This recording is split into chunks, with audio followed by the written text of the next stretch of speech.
प्रिय छात्रों, आज मैं आपके बीच उपस्थित हुआ हूं और आज का व्याख्यान केंद्रित होगा हिंदी में, अर्थात हिंदी में आप लोगों के साथ मैं संवाद करूंगा। और जेपीएससी की मुख्य परीक्षा को ध्यान में रख करके आज मैंने जिस विषय को आपके समक्ष रखने का प्रयास किया है वो इतिहास विषय से संबंधित है। तो इतिहास विषय से संबंधित एक प्रश्न अर्थात आधुनिक भारत के इतिहास से जुड़ा हुआ एक प्रश्न आपके बीच रखने की कोशिश की गई है और इसकी व्याख्या भी मैं देने की कोशिश करूंगा।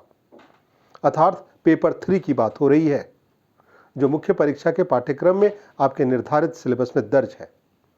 तो चलिए उस प्रश्न में क्या है और उस प्रश्न के समकक्ष और दूसरे प्रश्न किस तरह के हो सकते हैं जो परीक्षा में पूछे जाएं, तो शॉर्ट नोट्स हो चाहे दीर्घ उत्तरीय प्रश्न हो, उस पर आपकी सटीक व्याख्या होनी चाहिए। तो चलिए उस प्रश्न को हम लोग देखने की कोशिश करेंगे। तो जैसा कि आपने देखा कि आज का पेपर केंद्रित होगा जेपीएससी मेंस एग्जामिनेशन में इतिहास विषय से संबंधित है जो कि आधुनिक काल है, और जो संदर्भ है आज का जो शीर्षक केंद्रित होगा वो होगा खिलाफत आंदोलन। तो खिलाफत आंदोलन को लेकर के जो है सो प्रश्न पूछे जाएंगे और आज मैं उससे जुड़ा हुआ आपसे 7 प्रश्न साझा कर रहा हूं और उसकी व्याख्या भी साझा करूंगा। तो चलिए वो प्रश्न क्या है उस पर हमारा ध्यान केंद्रित होना चाहिए। तो चलिए हम लोग कोशिश करते हैं उस प्रश्न को समझने का। ये देखिए, एक आपके बोर्ड में मैंने एक प्रश्न दर्ज कराया है जो परीक्षा में संभावित प्रश्नों में एक हो सकता है। खिलाफत आंदोलन के उद्देश्यों एवं लक्ष्यों का विवेचन करें, यह कहां तक सफल रहा, यह प्रश्न है। तो एक प्रश्न का एक हिस्सा मैं पहले कुछ मिनटों में आपके साथ साझा करूंगा और उसका जवाब साझा करूंगा, और उसके एक दूसरे हिस्से में इसी प्रश्न से जुड़ा हुआ एक दूसरा समकक्ष प्रश्न भी रखा जाएगा और उसकी भी व्याख्या रखी जाएगी। तो चलिए 2 हिस्सों में यह प्रश्न बटेगा। पहले हिस्से का प्रश्न है जो अभी तक आपने देख लिया, तो आपने पढ़ लिया। अब इसके जवाब की ओर मैं इसकी पृष्ठभूमि पर आना चाहूँगा, और वो कहता है कि प्रथम विश्व युद्ध अर्थात फर्स्ट वर्ल्ड वॉर में टर्की अर्थात तुर्की जो कंट्री है आपको पता है यूरोप का, और तुर्की ने मित्र राष्ट्रों के खिलाफ युद्ध किया था। ये इसकी पृष्ठभूमि या यूं कहे कि मैं इंट्रोडक्शन बता रहा हूं। प्रथम विश्व फर्स्ट वर्ल्ड वॉर के बाद तुर्की ने मित्र राष्ट्रों अर्थात एलाइज राष्ट्रों के खिलाफ युद्ध किया था। यह पृष्ठभूमि है। तुर्की के खलीफा को मुस्लिमों के धार्मिक प्रधान के रूप में देखा जाता था। यहाँ लिखा हुआ ये बात, इन्हीं बातों से आपको आगाज करना है। खलीफा को मुस्लिमों के धार्मिक प्रधान के रूप में देखा जाता था, और उन दिनों यह अफवाह फैली थी कि तुर्की पर ब्रिटिश सरकार जो है वो अपमानजनक तरीके से अपमानजनक शर्तें थोप रही हैं। और इसी के विरोध स्वरूप 1919 और 1920 ईस्वी में, याद रखिएगा 1919 और 1920 ईस्वी में, इसी कालखंड में अली बंधु का नाम जुड़ता है। अली बंधु का मतलब है कि उत्तर प्रदेश के रहने वाले मोहम्मद अली और शौकत अली के नाम से, और इतना ही नहीं, मौलाना अबुल कलाम आज़ाद, हसरत मोहानी तथा अजमल खां के नेतृत्व में, है ना, एक नेतृत्व में खिलाफत आंदोलन आगाज लेता है। और इस आंदोलन की कुछ 3 मांगे थी जो आपको इस परीक्षा में दर्ज करना चाहिए। तो क्या क्या मांगे थी? पहला मांग आपके समक्ष रखा हुआ है कि खलीफा का अधिकार मुस्लिम शासित क्षेत्रों पर बरकरार रहना चाहिए। ये बोर्ड में आप लिखा हुआ देख रहे हैं। दूसरा, खलीफा को पर्याप्त क्षेत्र छोड़ देना चाहिए ताकि वो इस्लामी विश्वासों को बनाए रखे। तीसरा, अरब, सीरिया, इराक और फिलिस्तीन जैसे देशों पर मुसलमानों की संप्रभुता बनी रहे, सॉवरेंटी बनी रहे। ऐसा ये एक तरह से इन तीनों अली बंधुओं एवं साथी मित्रों की ओर से एक तरह से उनकी प्रस्ताव थे। तो इसके बाद होता क्या है कि दिल्ली में नवंबर 1919 ईस्वी में आयोजित अखिल भारतीय खिलाफत सम्मेलन में यह फैसला लिया गया कि अगर उनकी मांगे ना मानी गई, जो मांगों की चर्चा हुई जो मैंने पहले बताया, उन मांगों पर अगर नहीं मानी नहीं जाए तो वो सरकार को सहयोग करना बंद कर देंगे, है ना, अपने राष्ट्र के सरकार को वो सहयोग करना बंद कर देंगे। तो इस समय मुस्लिम लीग पर राष्ट्रवादियों का नेतृत्व था। इस लाइन को समझने की कोशिश कीजिएगा। जिस वक्त ये मांगे दर्ज की गई थी उस वक्त मुस्लिम लीग पर राष्ट्रवादियों का नेतृत्व था। तो उसने इस कालावधि में जो दबाव होता है उसी की चर्चा है, उसी प्रसंग की चर्चा है। उसने राजनीतिक प्रश्नों में राष्ट्रीय कांग्रेस और उसके आंदोलनों का पूरा समर्थन किया। तो इस कालखंड में जो घटनाक्रम घटित होता है उसमें राष्ट्रवादियों के प्रभाव होने के कारण, है ना, राष्ट्रीय कांग्रेस और उसके सहयोगी आंदोलन का पूरा समर्थन मिल जाता है खिलाफत आंदोलन में। आगे आप लिखते हैं, अपनी तरफ अपनी तरफ से तिलक, जो भी राष्ट्रवादी नेताओं का जो जिक्र होना चाहिए अब, तो अपनी तरफ से तिलक एवं महात्मा गांधी समेत कांग्रेसी नेताओं ने भी खिलाफत आंदोलन को हिंदू मुस्लिम एकता स्थापित करने का क्या माना स्थापित करने का तथा मुस्लिम जनता को राष्ट्रीय आंदोलन में लाने का एक सुनहरा अवसर माना। तो राष्ट्रवादी नेताओं ने एक तरह से अपनी तरफ से पहल करते हुए इस आंदोलन में अपनी उपस्थिति दर्ज की। इसी बीच सरकार ने रॉलेट एक्ट कानून को रद्द करने, पंजाब के अत्याचारों की भरपाई करने तथा राष्ट्रवादियों के स्वशासन की आकांक्षा को संतुष्ट करने से इनकार कर दिया। तत्कालीन औपनिवेशिक शासन की बात हो रही है कि उस कालखंड में जहां एक तरफ से पहल हुई, दूसरी तरफ से उन रॉलेट एक्ट के कानून को रद्द करने, पंजाब के अत्याचारों की भरपाई करने एवं राष्ट्रवादियों की स्वशासन की आकांक्षा को संतुष्ट करने से इनकार कर दिया था। जो उस ब्रिटिश सरकार की अपनी पहल थी। इसके बाद के कालखंड में घटनाक्रम में जो घटनाएं घटती हैं उनको भी आप विधिवत दर्ज कराने चाहिए। जून 1920 ईस्वी में इलाहाबाद में एक सर्वदलीय सम्मेलन का आयोजन होता है, जिसमें बहिष्कार के कार्यक्रमों को लागू करने का प्रस्ताव भी पारित हो जाता है। इसके बाद खिलाफत आंदोलन ने 31 अगस्त, यहाँ दर्ज कराएंगे, खिलाफत आंदोलन ने 31 अगस्त 1920 ईस्वी को सहयोग आंदोलन आरंभ कर दिया, असहयोग आंदोलन आरंभ कर दिया कुल मिलाकर के। तो ये बातें क्रोनोलॉजिकल ऑर्डर में आपको दर्ज करनी चाहिए। आगे आप लिखते हैं, पूरे घटनाक्रम का सिलसिलेवार जो है ना क्रोनोलॉजी आपको लिखने की जरूरत है। इसके बाद की जो घटनाक्रम जुलाई 1921 से वो घटती है, तो जुलाई अतीत के इतिहास के उस कालखंड से हमें गुजरने की जरूरत है। तो जुलाई 1921 ईस्वी में खिलाफत आंदोलन ने एक तरह से कहा जाए कि एक प्रस्ताव पारित कर घोषणा की कि कोई भी मुसलमान ब्रिटिश सेना में भर्ती नहीं हुआ। एक तरह से मुस्लिमों का ब्रिटिश सेना के प्रति असहयोग करने की एक तरह से पहल दर्ज कराई गई और उसका पहला आगाज हुआ कि कोई भी मुस्लिम, खिलाफत आंदोलन में एक प्रस्ताव पारित होता है कि कोई भी मुसलमान ब्रिटिश सेना में अब भर्ती नहीं होगा। इसके बाद के घटनाक्रम में जुलाई के 2 महीने के बाद सितंबर में आरोप लगा करके उसके बाद का घटनाक्रम क्या लेता है आकार कि अली बंधुओं को कैद कर लिया जाता है और उसके 3 वर्षों के बाद अर्थात 1921 ईस्वी पर गांधी जी को छोड़ करके सभी महत्वपूर्ण नेताओं को कुल मिलाकर के उसी कालखंड घटनाक्रम को ध्यान में रख के बंद कर दिया जाता है, अर्थात कैद कर लिया जाता है बाकी नेताओं को, गांधी जी को छोड़कर। इसी बीच एक और घटना घटती है जिसे चौरी चौरा का नाम जानते हैं। ये भी अपने इतिहास के एक पन्ने में दर्ज है। इसकी अपनी कुछ विशिष्टताएं हैं। कोई घटनाक्रम तो आपको पता ही होगा, चौरी चौरा घटना कब घटी थी। तो इस चौरी चौरा घटना के बाद जो ये आंदोलन किस तरीके से आकार पाता है उसको देखिए।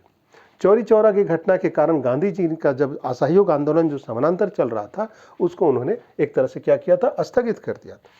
तो असहयोग आंदोलन के स्थगन तथा सरकार के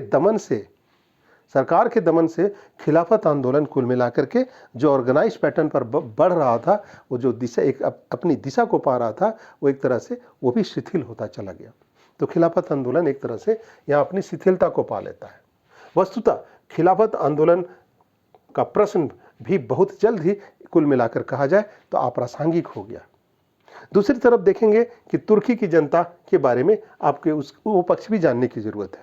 तो तुर्की की जनता जो वहाँ के मुस्तफ़ा कमाल पाशा के नेतृत्व में उठ खड़ी हुई थी, मतलब तुर्की में एक नए किस्म का नेतृत्व पैदा होता है, वो मुस्तफ़ा कमाल पाशा के नेतृत्व में होता है। तो मुस्तफ़ा कमाल पाशा के नेतृत्व में उठ खड़ी हुई और उसने नवंबर 1922 ईस्वी को सुल्तान को सत्ता से वंचित कर दिया और कमाल पाशा ने तुर्की के आधुनिकीकरण और उसे धर्मनिरपेक्ष राज्य बनाने के लिए अनेक कदम उठाए। वहां रहते हुए कमाल पाशा का ये कदम होता है, उसने खलीफा का पद समाप्त कर दिया और संविधान से इस्लाम को निकाल करके राज्य को धर्म से अलग करने का पहल किया। तो तुर्की में ये घटना घटती है। एक तरफ भारत के संदर्भ में इस शिथिलता को खिलाफत आंदोलन प्राप्त कर लेता है, वहीं दूसरी तरफ तुर्की में ये घटनाएं घटती हैं। दूसरी तरफ अगर हम लोग भारत के संदर्भ में असहयोग आंदोलन के रूपरेखा को देखेंगे तो असहयोग आंदोलन में खिलाफत आंदोलन की एक महत्वपूर्ण भूमिका रही है। अगर उस कालखंड में इस घटना का असहयोग आंदोलन में रोल की बात की जाए तो यहाँ आपको कहना चाहिए कि असहयोग आंदोलन में खिलाफत आंदोलन की एक महत्वपूर्ण भूमिका रही है। परिणाम स्वरूप ऐसा कहा जा सकता है कि धार्मिक चेतना का राजनीतिक में एक तरह से उस कालखंड में समावेश हुआ था।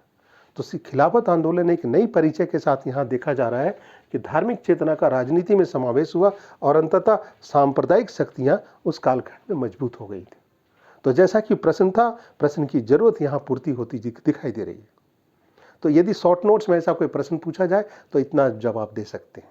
चलिए एक और दूसरे प्रश्न की ओर दृष्टिपात करते हैं और देखते हैं कि क्या ये प्रश्न उससे जुड़ा हुआ या संदर्भित है, या है भी तो इसके इर्द गिर्द है क्या। तो चलिए इस प्रश्न को देखा जाए। खिलाफत आंदोलन से ही जुड़ा हुआ प्रश्न है। कहता है कि क्या आपके विचार में, प्रश्न को ध्यान से पढ़ा जाए, कि क्या आपके विचार में खिलाफत आंदोलन को महात्मा गांधी के समर्थन ने उनकी धर्मनिरपेक्षता साख पर बट्टा लगा दिया।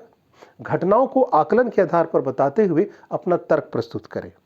तो एक ही आंदोलन को दृष्टिगत रखते हुए दो एंगल से प्रश्न का सृजन हो गया है और आपको इसका जवाब देने की जरूरत है। तो इस प्रश्न को एक बार देख लिया जाए कि क्या आपके विचार से खिलाफत आंदोलन को महात्मा गांधी के समर्थन ने उनकी धर्मनिरपेक्षता की जो साख थी, महात्मा गांधी की जो साख थी, सेक्युलर होने का जो उनके साथ टैग लगा हुआ था, उसकी साख पर बट्टा लगा दिया क्या। क्या घटनाओं को आकलन के आधार पर बताते हुए अपना तर्क प्रस्तुत करें। परीक्षा में ऐसे ही पूछा जाएगा, आपको अपना तर्क प्रस्तुत करने को कहा जाएगा। तो आप इस पर क्या लिखते हैं।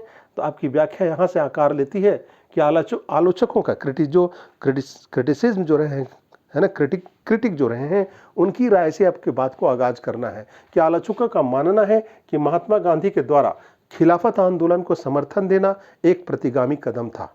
आलोचकों का ये राय एक अर्थ में यह सत्य भी है, क्योंकि अब पहली बार धर्मनिरपेक्ष राजनीति को छोड़कर एक धार्मिक मुद्दों पर अखिल भारतीय आंदोलन चलाया गया था। परिणाम स्वरूप सांप्रदायिक तत्वों को प्रोत्साहन मिला था उस कालखंड में। लेकिन यहां स्पष्ट करना यह भी आवश्यक है कि तत्कालीन परिस्थितियों में समाज के सभी वर्गों एवं संप्रदायों का समर्थन, जो परिस्थितियां थी उस वक्त, उस कालखंड में सबको ले कर चलना भी तात्कालिक जरूरत थी, और वही गांधी जी ने किया था। तो तात्कालीन परिस्थितियों में समाज के सभी वर्गों एवं संप्रदायों का समर्थन राष्ट्रीय आंदोलन की सफलता हेतु एक प्रमुख आवश्यकता थी। और खिलाफत के मुद्दे पर मुसलमानों का समर्थन कर गांधी जी ने एक प्रकार से क्या किया, एक विशाल वर्ग को राष्ट्रीय आंदोलन की ओर आकर्षित कर लिया था। तो गांधी जी की पहल कोई दूरदर्शिता पर आधारित मानी जा सकती है। पुनः 1919 और 1920-22 की अवधि कालखंड में हिंदू और मुसलमानों में देखा जा सकता था कि यही वो कालखंड था। इस कालखंड में हिंदू और मुसलमानों में एक उल्लेखनीय एकता रही थी, जो एक हद तक कहा जाए तो गांधी जी की नीति की सफलता को स्पष्ट करती है। एक कंक्रीट रिलेशन था, एक म्यूचुअल अंडरस्टैंडिंग थी दोनों कम्युनिटी में, और ये 19 और 22 के बीच की अवधि की बात हो रही है। दूसरी ओर 1916 ईस्वी में लखनऊ पैक्ट के द्वारा कांग्रेस ने मुस्लिम लीग के को पृथक निर्वाची प्रावधान को स्वीकार भी कर लिया था। यदि उसके पूर्व के घटनाक्रम को दृष्टिपात करते हैं तो निर्वाचन संबंधी प्रावधान को स्वीकार कर लिया था। इसमें गांधी जी की भूमिका नहीं थी। अतः तथाकथित धर्मनिरपेक्षता की नीति से कांग्रेस पहले से ही हट रही थी। मतलब कांग्रेस की आइडेंटिटी को यहाँ दर्शाने की जरूरत है कि तथाकथित धर्मनिरपेक्षता की जो नीति थी कांग्रेस की, वो कांग्रेस पहले से हट रही थी। पुनः आगे बढ़कर के गांधी जी ने, जब गांधी जी की बारी आई, गांधी जी के पहल से जब हुआ, तो गांधी जी ने सदैव धार्मिक मुद्दों पर आधारित राजनीति का विरोध किया था। तो ये बात स्वीकार्य होनी चाहिए इतिहास के इस पन्ने में। आपको एक जागरूक लेखक की तरह यहाँ पर यह दर्ज करने की जरूरत है। तो गांधी जी ने सदैव धार्मिक मुद्दों पर आधारित राजनीति का विरोध किया था और धर्म के आधार पर देश का विभाजन का भी विरोध किया था। तो एक स्वस्थ और न्यूट्रल होकर के आपको अपनी राय रखनी चाहिए। यहाँ मैंने वही किया है। तो गांधी जी के व्यक्तिगत जीवन में धार्मिक मूल्यों की आस्था रखते थे, लेकिन सदैव उन्होंने सर्वधर्म सद्भाव पर भी जोर दिया था। गांधी जी के बारे में ये बातें दर्ज करनी चाहिए। विभाजन के पूर्व होने वाले व्यापक दंगों के दौरान एकमात्र गांधी जी ही थे जिनका हिंदू और मुसलमान व्यापक रूप से सम्मान करते थे, और गांधी जी के प्रयासों से ही उस कालखंड में व्यापक हिंसा, मतलब जो कम्युनल वायलेंस था, वो व्यापक हिंसा रुकी थी।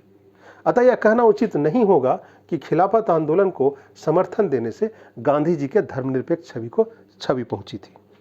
तो इस तरीके से दो प्रश्नों को दृष्टिगत रखते हुए खिलाफत आंदोलन के दो दिशाओं से उभरे हुए दो प्रश्नों का समाधान मैंने अपने तरीके से आपके समक्ष रखने की कोशिश की। ये दोनों प्रश्न मिलाकर के दीर्घ उत्तरीय प्रश्न किए जा सकते हैं। तो आपसे अपेक्षा की जाती है कि प्रश्न के कलेवर को पढ़ करके, प्रश्न के आत्मा में प्रवेश करके आप उस पर आधारित अपने जवाब को दर्ज करने का प्रयत्न करेंगे। यही एक कौशल होता है, परीक्षार्थी की हुनर होती है कि परीक्षार्थी उसमें अपनी कौशल का प्रयोग करे। तो इसी तरह से मैं आने वाले दिनों में विषय को केंद्रित करके नवीनतम प्रश्न और उसकी व्याख्या को आपके समक्ष रखने की प्रयास करता रहूँगा। यदि आपको हमारा ये वीडियो पसंद आ रहा हो या हमारे चैनल को आप लाइक कर दें, सब्सक्राइब कर दें और अपने मित्रों के साथ साझा कर दें। बहुत जल्दी नए विषय के साथ मैं पुनः मिलने की तैयारी में हूँ। तब तक के लिए आप पढ़ते रहिए और अभ्यास करते रहिए। धन्यवाद।